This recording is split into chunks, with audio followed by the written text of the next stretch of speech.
ओम नमः शिवाय। दोस्तों, बहुत स्वागत है आपका अपने चैनल मदर अर्थ योगिक यात्रा पे। सबसे पहले मैं आप सबों से क्षमा चाहूँगी कि बहुत दिनों की गैपिंग हो गई इस गीता सीरीज़ को देने में।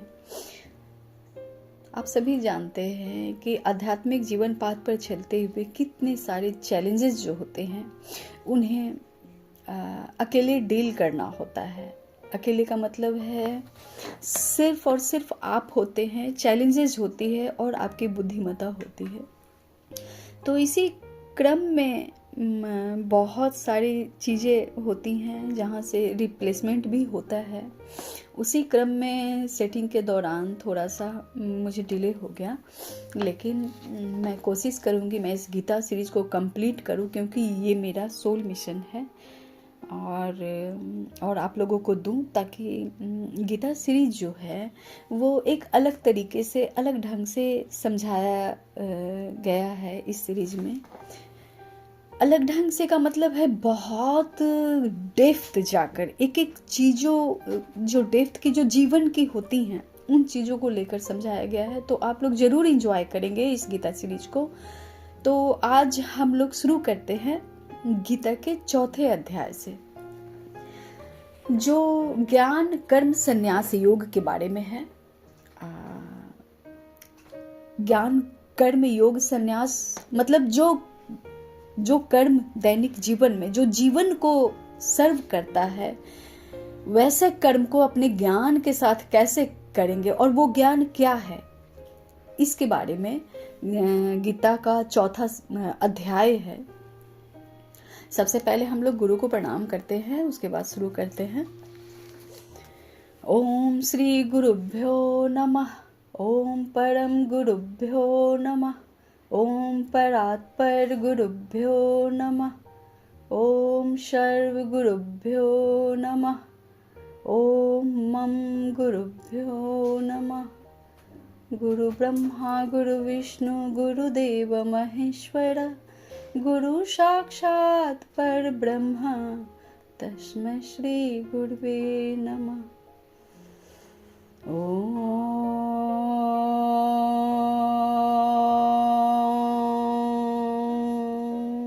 शांति शांति शांति।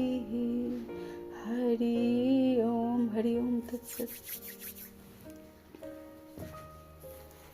इस ध्यान के साथ आप लोग अपने मन को शांत कर लीजिए। उसके बाद चौथा अध्याय ज्ञान कर्म संन्यास योग, और ये हिंदी में है। श्री भगवान बोले, मैंने इस अविनाशी योग को सूर्य से कहा था। सूर्य ने अपने पुत्र वैवस्वत मनु से कहा और मनु ने पुत्र राजा इक्ष्वाकु से कहा। मतलब जो रामचंद्र जी के वंशज थे, पूर्वज थे, इक्ष्वाकु वंश के रामचंद्र जी थे, उन वंश को ये ज्ञान दिया गया था। भगवान उनको ज्ञान दिए थे। अविनाशी योग का मतलब कि जो जिसका कभी क्षय ही नहीं हो सकता, वैसे योग का, वैसे कनेक्शन का जो आत्मा से परमात्मा की होती है। आगे कहते हैं श्री कृष्ण, हे परंतप अर्जुन, इस प्रकार परंपरा से प्राप्त इस योग को राज ऋषियों ने जाना, किंतु उसके बाद वह योग बहुत काल तक इस पृथ्वी से लोप हो गया। जिस योग को ईश्वर दे रहे थे पृथ्वी पे, पृथ्वीवासी को, उनको राज ऋषि को दिए थे। जो राजा की सभा में ऋषि को प्रधानता पहले दी जाती थी, तो उन राज ऋषियों को दिए थे वो योग। उसके बाद बहुत काल तक इस पृथ्वी से लोप हो गया। तू मेरा भक्त और प्रिय सखा है, इसलिए वही यह पुरातन योग आज मैंने तुझको कहा है, क्योंकि यह बड़ा ही उत्तम रहस्य है। अर्जुन बोले, आपका जन्म तो अभी का है। देखिए कितना अच्छा प्रश्न यहाँ पे अर्जुन करते हैं, जो कि यहाँ भगवान बोलते हैं कि मैंने अविनाशी योग को सूर्य से कहा था। सूर्य ने अपने पुत्र वैवस्वत मनु से कहा और मनु ने पुत्र राजा इक्ष्वाकु से कहा। तो महाभारत से पहले भी रामायण की कथा आती है। तो इस संदर्भ में अर्जुन बोलते हैं कि जब आप तो बोलते हैं कि मेरा जन्म अभी का है, तो फिर इतना पुराना योग जो है आप उसको कैसे बोले? आपका जन्म बहुत पुराना है, सूर्य का जन्म तो बहुत पुराना है, अर्थात कल्प के आदि में हो चुका है। मतलब समय के शुरुआत में ही सूर्य का जन्म हुआ था। तो मैं इस बात को कैसे समझूं कि आप ही ने कल्प के आदि में सूर्य से यह योग कहा था? आगे भगवान बोले, हे परंतप अर्जुन, मेरे और तेरे बहुत से जन्म हो चुके हैं, उन सबको तू नहीं जानता, किंतु मैं जानता हूं।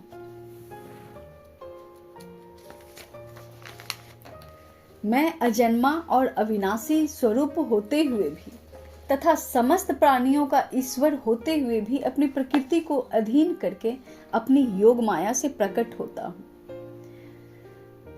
अब श्री कृष्ण बोलते हैं कि मैं अजन्मा और अविनाशी, जो कभी क्षय नहीं हो सकता और जिसका कभी जन्म नहीं होता, होते हुए भी समस्त प्राणियों का ईश्वर होते हुए भी अपनी प्रकृति को अधीन करके अपनी योग माया से प्रकट होता हूं। अपनी प्रकृति को अधीन करके तात्पर्य ये कि अपने जो अजन्मा है और जो अप्रकट है, जो ईश्वर है, उनको उस प्रकृति को अपने अधीन करके, मतलब उस प्रकृति को अपने, वो तो सब उनके अधीन है, तो वो उस चीज को अपना करके अपनी प्रकृति को उस एक साइड उनका प्रकृति का है, वो जन्म भी ले सकते हैं। तो उस प्रकृति को अधीन करके अपनी योग माया से प्रकट होते हैं, मतलब अपने योग से माया को प्रकट करते हैं। तो अपने योग माया जितनी है वो तो ईश्वर के ही अधीन है, तो अपने योग से, अपने कनेक्शन से माया को प्रकट करके प्रकट होते हैं। हे भारत, जब जब धर्म की हानि और अधर्म की वृद्धि होती है, तब तब ही अपने रूप को प्रकट करता हूँ, अर्थात अवतरित होकर संसार के सन्मुख होता हूँ। यहाँ क्लियर कर दिया भगवान ने कि जब जब धर्म की हानि होगी, जब जब अधर्म की वृद्धि होगी, तब तब अपने रूप को वो प्रकट करते हैं, अवतरित होकर संसार के सामने आते हैं। वो साधु पुरुषों का उद्धार करने के लिए, पाप कर्म करने वाले का विनाश करने के लिए और धर्म की स्थापना करने के लिए मैं समय समय पर प्रकट हुआ करता हूँ। हे अर्जुन, मेरे जन्म और कर्म दिव्य अर्थात निर्मल और अलौकिक हैं। इस प्रकार जो मनुष्य तत्व ज्ञान से जान लेता है, वह शरीर को त्याग कर फिर जन्म को प्राप्त नहीं होता, किंतु मुझे ही प्राप्त होता है। अब यहाँ भगवान श्री कृष्ण कितने स्पष्ट रूप से कहा है कि मेरे जन्म और कर्म दिव्य अर्थात निर्मल हैं, अलौकिक हैं। इस प्रकार जो मनुष्य तत्व ज्ञान से जान लेता है, तत्व क्या है? तत्व हमारा 5 है, पृथ्वी, जल, अग्नि, आकाश और वायु। तो इस 5 ही तत्व से हम लोगों के शरीर का, मन का जन्म होता है और आत्मा भी इसी में है।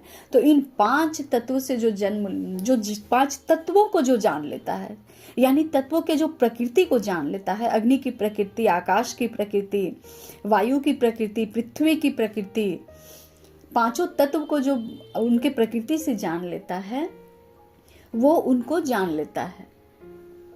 और शरीर को त्याग करके वो ऐसे जो महात्मा पुरुष होते हैं, वो फिर जन्म को प्राप्त नहीं होते, किंतु वो मुझे ही प्राप्त होते। वो ईश्वर में ही, वैसी आत्माएं ईश्वर में ही विलीन हो जाती हैं। और 5 तत्व जो है, जिनमें से 4 तत्व अपने अपने अंश को ले लेते हैं और 5वें जो आत्मा होती है वो उनमें विलीन हो जाती है। आगे कहते हैं, पहले भी जिनके राग, भय और क्रोध सर्वथा नष्ट हो गए थे और जो मुझ में अनन्य पूर्वक स्थित रहते थे, ऐसे मेरे आश्रित रहने वाले बहुत से भक्त उपयुक्त ज्ञान रूप तप से पवित्र होकर मेरे स्वरूप को प्राप्त हो चुके हैं। कितनी अच्छी और कितनी स्पष्ट बात ईश्वर अपने शिष्य अर्जुन को बतला रहे हैं। जन्म लेकर मनुष्य रूप में जो अर्जुन है उनको ज्ञान दे रहे, यानी हम सभी अर्जुन हैं, हम सभी को ये ज्ञान प्राप्त होने का पूरा अधिकार है।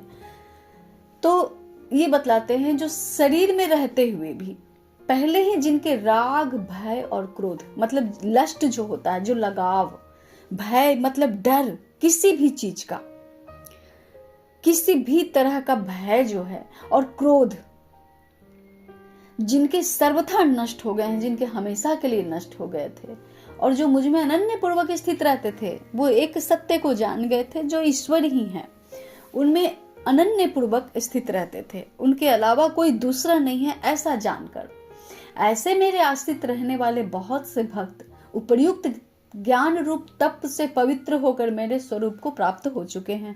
मतलब जो ज्ञान देते हैं, जो कृष्ण अर्जुन ज्ञान कर्म और संन्यास योग का जो ज्ञान दिए हैं, कर्म और ज्ञान का जो योग का जो ज्ञान दिए हैं, या पूरी गीता का जो ज्ञान दिए हैं, उनमें उस तप से जो ज्ञान, जिनको ज्ञान प्राप्त होगा, निश्चित रूप से वो महातपी पुरुष होंगे, महातपी आत्माएं होंगी। और वैसे आत्माएं जो है पवित्र होकर, ज्ञान से पवित्र होकर और श्री कृष्ण के स्वरूप को प्राप्त हो चुके हैं। हे अर्जुन, जो भक्त मेरा जिस प्रकार भजन करते हैं, मैं भी उनको उसी प्रकार भजता हूँ, क्योंकि सभी मनुष्य सब प्रकार से मेरे मार्ग का अनुसरण करते हैं। जो जिस प्रकार भक्त, यहाँ कहने का तात्पर्य ये है श्री कृष्ण का कि जिस भी रूप में, जिस भी प्रकार आप राम के रूप में पूजें, शिव के रूप में पूजे, कृष्ण के रूप में पूजे, जिस भी प्रकार भजन करते हैं, वो वैसे ही रूप उनको प्राप्त होता है और उनके ईश्वर के ही मार्ग का अनुसरण करते हैं। इस आगे भी कहते हैं, इस मनुष्य लोक में कर्मों के फल को चाहने वाले देवताओं का पूजन किया करते हैं, क्योंकि उनको कर्मों से उत्पन्न होने वाली सिद्धि शीघ्र मिल जाती है। जो ये पृथ्वी है, जो ये मनुष्य लोक है, उसमें कर्म के फल को जो चाहने वाले देवताओं का पूजन किया करते हैं। जैसे आपको बहुत सारे देवी देवता हैं, हमारे हिंदू धर्म में बहुत सारे देवी देवता हैं, वो असल में बहुत सारे देवी देवता नहीं हैं, वो ईश्वर के ही अन्य स्वरूप हैं। जैसे आपको जिस चीज की कामना है, आप वैसे देवी देवताओं को भज सकते हैं, पूज सकते हैं। धन की कामना है, लक्ष्मी को, शक्ति की कामना है, आदि शक्ति को पूज सकते हैं, दुर्गा को पूज सकते हैं। अपने क्रोध को अगर छोड़ना हो, अगर काली को समझना हो तो काली को पूज सकते हैं। तो इस तरह कर्म के फल को चाहने वाले देवताओं का पूजन किया करते हैं। जो जैसे कामना करते हैं वैसे देवताओं का पूजन किया करते हैं, क्योंकि उनके कर्मों से जो उत्पन्न होने वाली सिद्धि होती है, तो वो सिद्ध प्राप्त हो जाती है। आगे कहते हैं, ब्राह्मण, क्षत्रिय, वैश्य और शूद्र, इन 4 वर्णों का समूह गुण और कर्मों के विभाग पूर्वक मेरे द्वारा रचा गया है। इस प्रकार उस सृष्टि रचना आदि कर्म का कर्ता होने पर भी मुझ अविनाशी परमेश्वर को तो वास्तव में अकर्ता ही जान। 4 जो वर्ण हैं, जो 4 वर्णों के समूह इस धरती पे हैं, ब्राह्मण, क्षत्रिय, वैश्य और शूद्र, वो एक्चुअली वो कास्ट वाइज नहीं आए थे, वो अपने गुण के कारण उनको कर्मों के समूह में बांटा गया। जो वो जैसे वैश्य हैं, तो वो वैश्य जो हैं वो व्यापार के हिसाब से उनको वैश्य वर्ण दिया गया। क्षत्रिय उनको युद्ध करना था, ब्राह्मण जो ज्ञान देते थे, शूद्र जो साफ सफाई का काम करते थे। तो जो इस पृथ्वी पर, धरती पर जो इस कार्य को अपना क्षेत्र समझकर करने लगे, उनको उस वर्ण समूह में बांध दिया गया। कार्य कैसे समझकर करने लगे? क्योंकि उनके आंतरिक गुण वही था। जो ज्ञानी थे वो ज्ञान देने लगे तो पूजा पाठ करवाने लगे, इसको शिक्षा देने लगे, तो वो ब्राह्मण हो गए। क्षत्रिय जिनमें इतनी साहस थी, जो युद्ध कला में कौशल थे, जो युद्ध कर सकते थे, जिन्हें अपने परिवार को, अपने परंपरा को, अपने राज्य को आगे बढ़कर युद्ध करके जीतना था, संभालना था, तो वो वैश्य के रूप में, क्षत्रिय के रूप में आ गए। शूद्र जिनका मन साफ सफाई में लग गया, जो साफ सफाई सेवा को ही जो अपना धर्म माने, वो शूद्र में आ गए, है ना। और वैसे ही वैश्य जो थे, वैश्य जो व्यापार करने लगे, जो राजकर्म में धन वगैरह का संभाल करने लगे, जो खाना वगैरह बनाने लगे, इन सबको एक वैश्य वर्ण में रखा गया। और इन सब से ही बहुत सारे जातिवाद का जन्म होता है, इन 4 वर्णों के समूह से ही होता है। तो उनका विभाग जो है, 4 वर्णों के जो समूह है, उनका विभाग मेरे द्वारा ही रचा गया है, ऐसा श्री कृष्ण कहते हैं। इस प्रकार उस सृष्टि रचना आदि कर्म का कर्ता होने पर भी मुझ अविनाशी परमेश्वर को तो वास्तव में करता ही जान। अब इतना सारा चीज धरती पर ईश्वर ने आकर दिया, और वो इसके बाद अर्जुन को यही समझा रहे हैं कि इतना सारा चीज करने के बाद भी तुम मुझको करता ही जानो, जैसे मैंने कुछ किया ही नहीं, जैसे मैं कुछ कर नहीं सकता, वैसे तू इस परमेश्वर को करता ही जान। आगे कहते हैं श्री कृष्ण, कर्मों के फल से मेरी इच्छा नहीं है, इसलिए मुझे कर्म लिप्त नहीं करते। इस प्रकार जो मुझे तत्व से जान लेता है वो कर्मों से नहीं बंधता। ईश्वर कहते हैं कि जो कर्म का फल मिले, जैसे मुझे युद्ध हुआ तो मुझे बहुत अच्छा उदाहरण यहाँ पे देकर समझाना चाहूंगी कि अगर युद्ध करते हैं, कृष्ण ने भी बहुत सारे युद्ध किए, तो अगर युद्ध भी करते हैं भगवान, अगर ईश्वर रूप मनुष्य रूप में आकर अगर युद्ध भी करते हैं तो उन कर्म वो जीतने में इच्छा नहीं है उनको। ये नहीं कि मैं जीत ही जाऊंगा इस युद्ध को साम दाम दंड भेद देकर, ये तो मनुष्यों का काम है।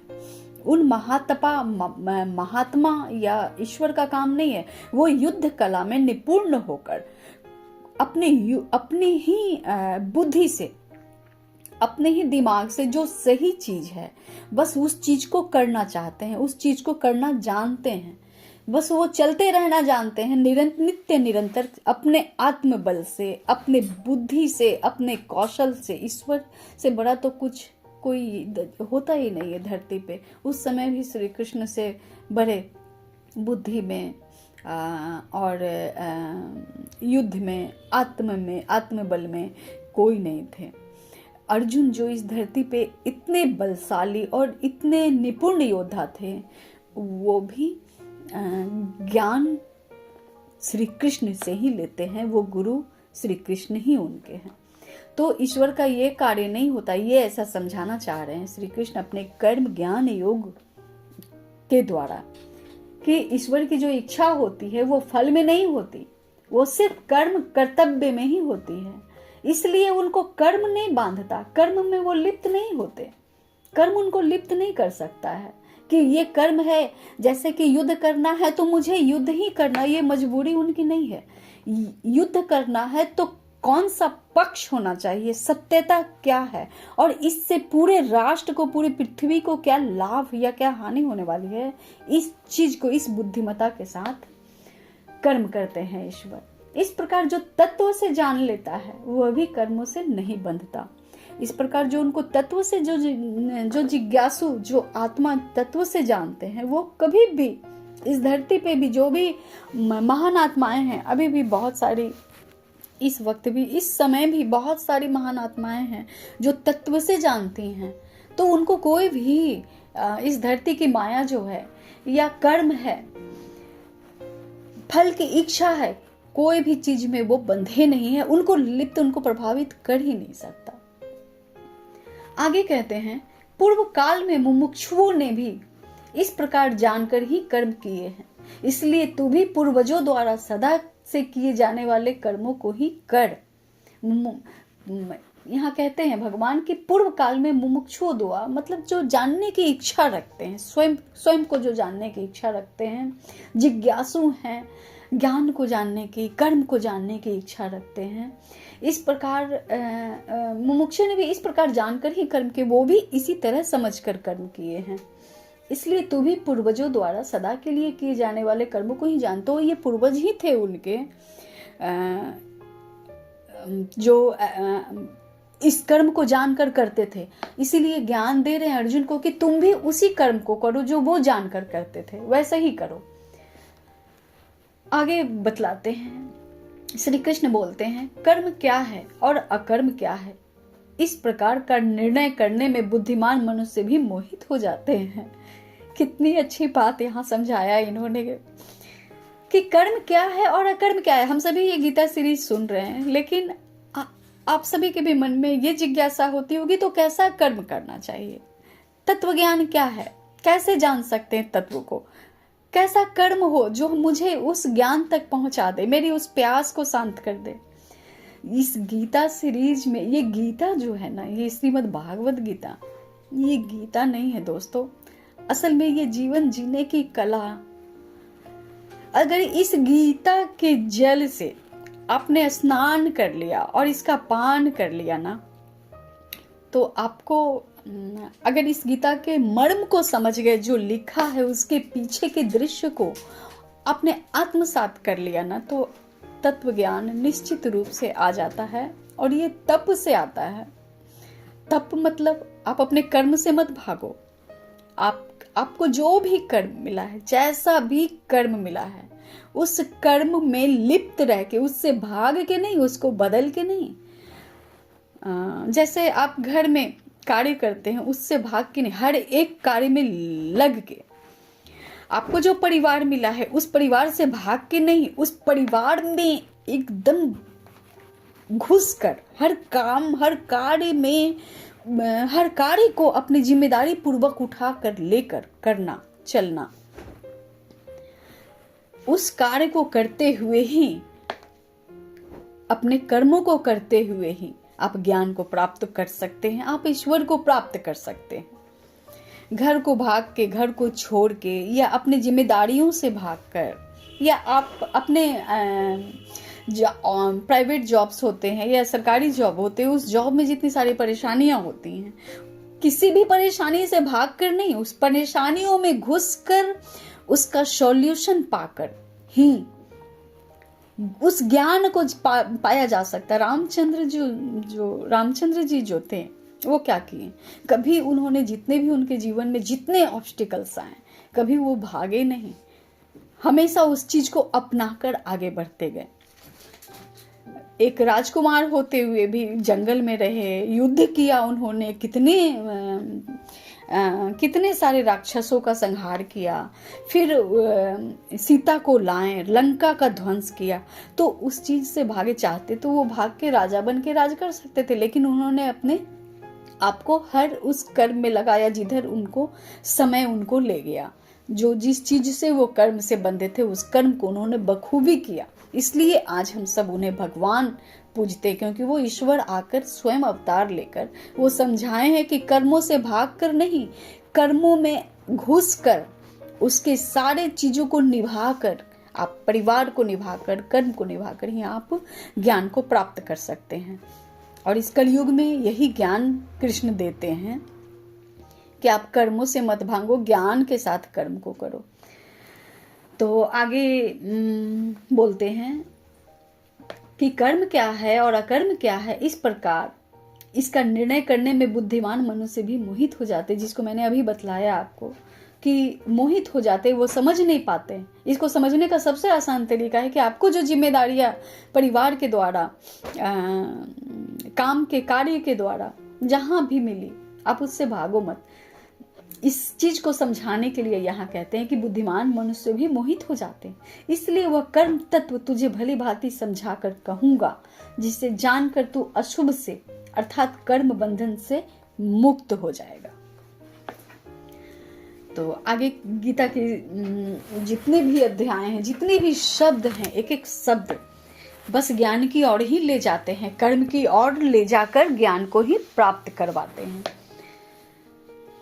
कर्म का स्वरूप भी जानना चाहिए और अकर्म का स्वरूप भी जानना चाहिए, तथा विकर्म का स्वरूप भी जानना चाहिए, क्योंकि कर्म की गति गहन है। ये मेरा बहुत फेवरेट चैप्टर है। वैसे तो ये गीता, समग्र गीता की ही मैं आत्मसात करती हूँ, इनसे बढ़ के कुछ है ही नहीं। शिव का जितना ज्ञान है, ईश्वर का जितना ज्ञान है, कृष्ण का जितना ज्ञान है, सारे समाहित हैं इस गीता के एक किताब में, एक बुक में। तो बहुत फेवरेट मेरा ये चैप्टर है, जिनको समझा रहे हैं कि कर्म का स्वरूप भी जानना चाहिए, अकर्म का स्वरूप भी जानना चाहिए और विकर्म का स्वरूप भी जानना चाहिए, क्योंकि कर्म की गति अति गहन है। इसीलिए हम सभी भटक जाते हैं कि कौन सा काम करे, कौन सा काम नहीं करे, कौन से रास्ते से जाए जिससे शांति और आनंद के साथ प्राप्त होकर मैं अपने कर्मों को कर सकूं, या कर्म को करते हुए शांति और आनंद प्राप्त कर सकूं।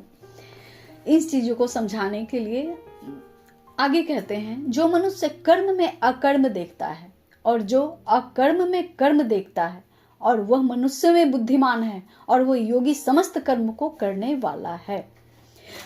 आगे मैं इसे कंटिन्यू रखूंगी। तब तक के लिए इस गीता सीरीज को आप बार बार सुनिए, एक बार नहीं। अगर एक दिन में 2 बार 3 बार सुनते हैं ना, काम करते हुए भी आप हेडफोन ईयरफोन लगाकर अगर आप सुनते रहते, तो आप बहुत इंटरेस्टिंग ये चैप्टर सब इसमें दिया हुआ है। और मैं समझा भी ऐसे ही रही हूँ कि आपको अपने जीवन के बहुत सारी चीज़ों में रेजोनेट होने वाला है। आइए लगेगा आप ही की कहानी है, आप ही से संवाद से, क्योंकि ईश्वर ने माध्यम चुना है मुझे कि मैं इस बहुत सारे अभी गीता सीरीज चालू हैं, स्टार्ट हैं, लेकिन इसको आप कान में लगाकर अपने कार्य को करते हुए सुन सकते हैं, लेट कर सुन सकते हैं, ताकि इस माध्यम से भी आप लोगों तक पहुँचे। और इस कर्म और ज्ञान के स्वरूप को हमको समझना है, यानी आगे हम लोगों को जो जीवन को सर्व करना है, तो उसको अगर समझ के कार्य करना है, तो ये कंटिन्यू रहेगी मेरी गीता सीरीज। मिलती हूँ आपसे चौथे अध्याय के दूसरे एपिसोड में। तब तक के लिए आप सब पे ईश्वर की असीम कृपा सदा बनी रहे। ओम नमः शिवाय।